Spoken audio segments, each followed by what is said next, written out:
Hey guys, what's up? It's Marissa, and today I am here with a story time video.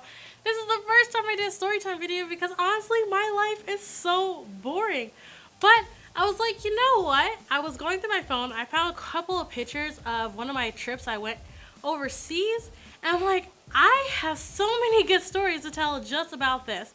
So I picked out a few key topics I want to talk about, because if I go on and on, that would just be a whole episode. So I just want to share with you guys some of my experience in China, and not just in China, but being black in China. And that might not sound interesting to some people, but honestly it was a very interesting experience and I loved everything about it. Now, some of the things I might say you might find very annoying. Like it might be some of your pet peeves that you just can't stand. But I honestly felt so comfortable. I felt so I kind of felt famous while I was there. Like I felt really cool. And I'll tell you why. Disclaimer. No one in China did anything to offend me. Everything that happened to me, everything that they did was out of pure curiosity. Because they don't really know black people. Like they don't see that in their everyday life. Seeing a foreigner is one thing, seeing a black foreigner is a completely new experience. So for a lot of people, I was like their first black person they ever saw.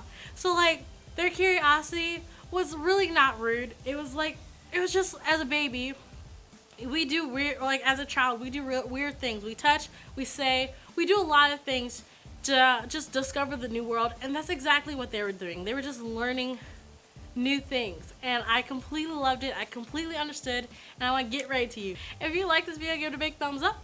Follow me on any social media down below, and let's go. So for one, I went to China with a program in Chicago.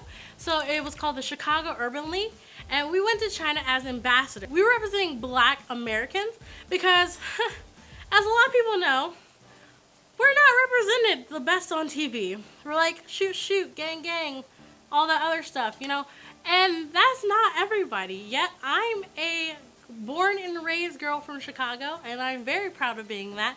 But sometimes people expect something else, and honestly, a lot of countries, their only knowledge of black people are from TV. So American black people seem crazy as hell sometimes. Oops, my bad. I'm sorry, but like we seem a little different. So for one, we went there. I went with a group of about 21 students. We were just representing who we are and kind of getting away from what they saw on TV. Also, we were there to see what China was doing to help their environment, and we listened to what they were trying to do and innovate, what they were trying to perceive for their own country. Other than that, that's kind of how the program went. It was a couple of weeks. I went completely free. It was a beautiful experience, and honestly, it started on the plane. So, on the plane right there, the plane is about like 16 hours, and we had a straight ride there. We didn't have any delays. We didn't have any drop-offs.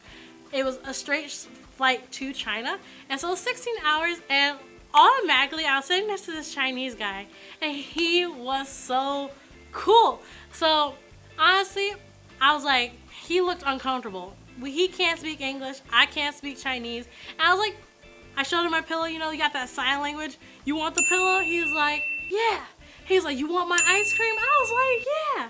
And then like after that, like we were like homies for the like next 12 hours. Because after that, it was like a couple hours already passed. But like we were like friends. Anytime that we would get something like peanuts or whatever, because for those long flights you get 3 meals, he would ask me if I wanted it. I would ask him if he wanted it. And like we connected through that whole flight. And I wasn't even in China yet. So like that right there was so cool.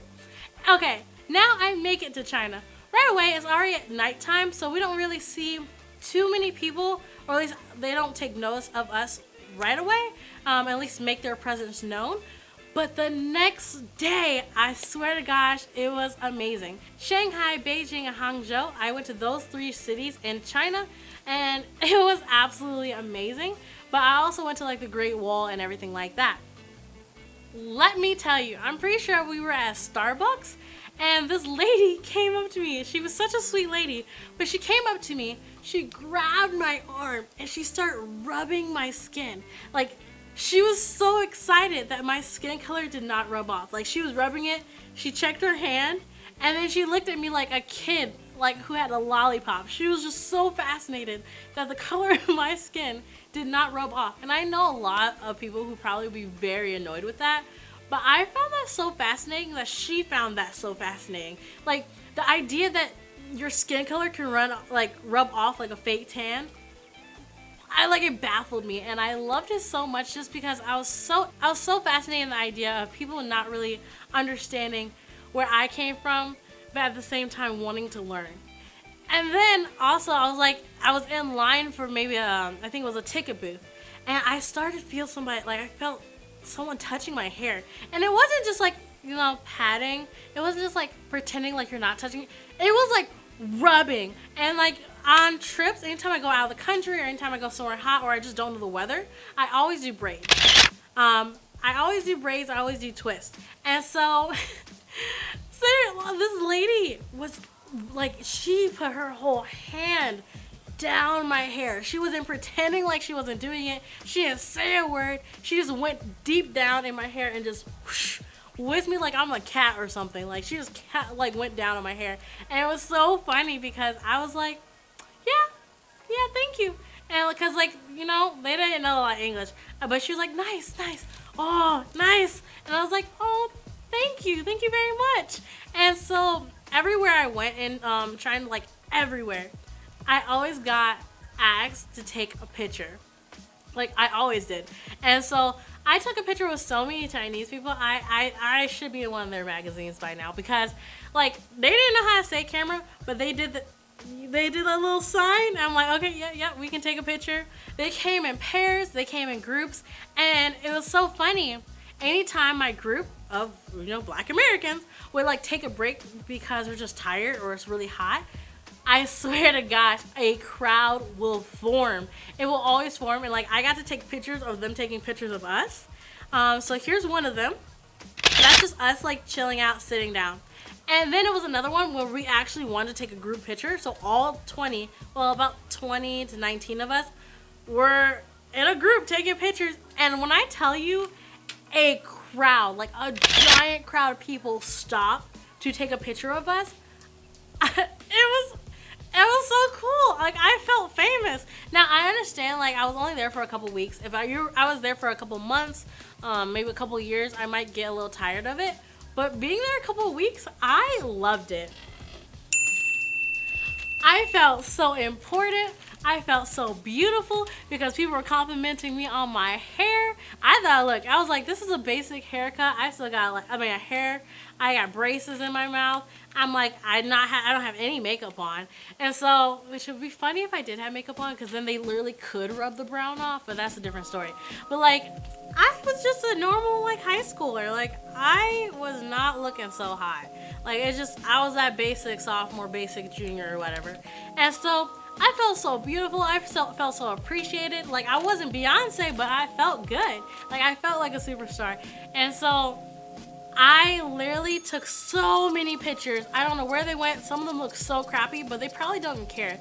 They just have proof that they met a Black person. And you know what? I have proof that I met them. So that was super cool.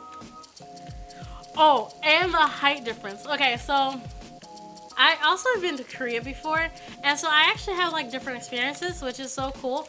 But in China, I did notice like a lot of people were quite shorter than me. And so I'm 5'9", 5'10", you know, whoever you ask, I'm one of those. But I'm very tall for a girl. And so I went to China. It was so cool. For one, I had like a lot of short people. But this guy, this like, kind of like an old guy, he came up to me and he looked up. And he just kept doing that. And he was just nodding his head at me. Like he was like, this is so cool. Like I am by like a black giant here. Like they were just so fascinated like how tall I was. And I love that even though I didn't speak the language and they didn't speak my language, I did a lot of communication during this trip. I did so many, like just by like the eyes, the hand movements, everything. I had so much communication going on. Even then, I had to talk about pictures, going back to pictures. I had these two ladies, I swear to God. They were like these old ladies. I don't know what they call them in China, and like Korea's ajumas, but like these two old ladies were so freaking cute. Now they got their phone camera, they shoved their camera to their husbands or like whoever they're with. They shoved the camera at them and they're like, come on, take a picture of me and her. And so the language barrier was not there. So they physically grabbed my arm. So this one lady grabbed my arm, this other lady grabbed my arm, and they weren't together. So then they started like grabbing my arm, like pulling me and like talking across me. Like, I'm guessing they're like, this is my turn, this is not your turn, let me take a picture first. And so they were like going at it. Like one of the advisors though, who had me, they separated me and the ladies because like, you know, we can't get her on this trip.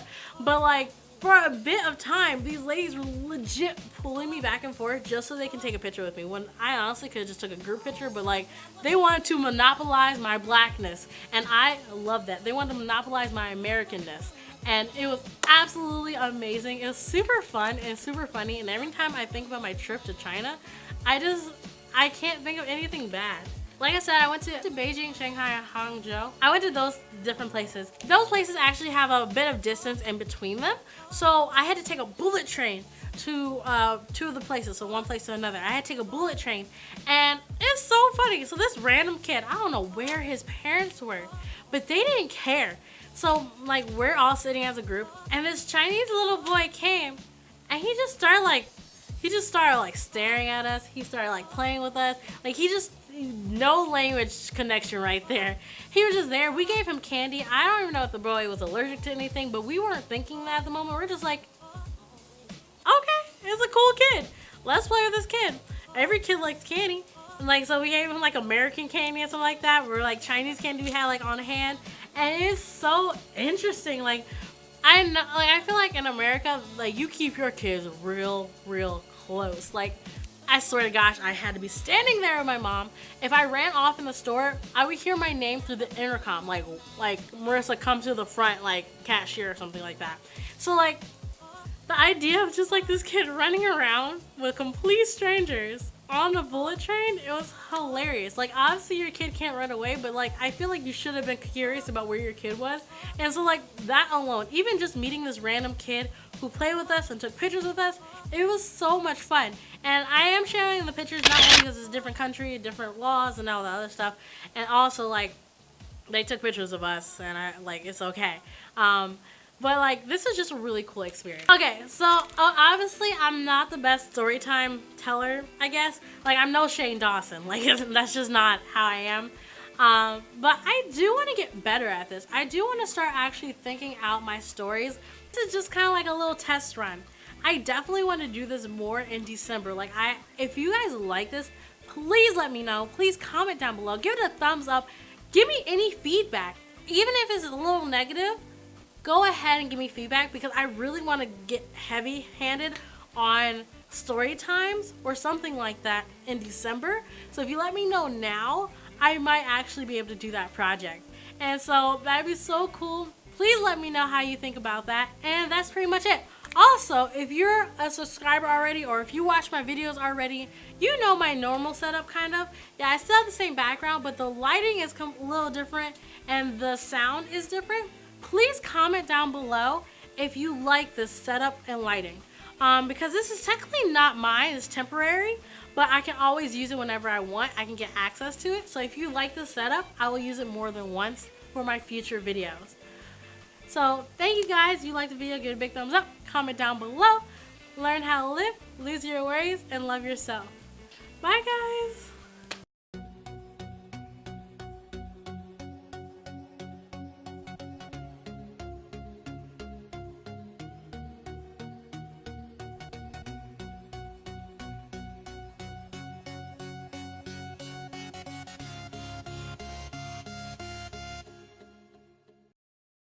Oh, funny thing is, I'm talking about China while I'm wearing a Korean band that was for their Japan tour. So we're all Asia today.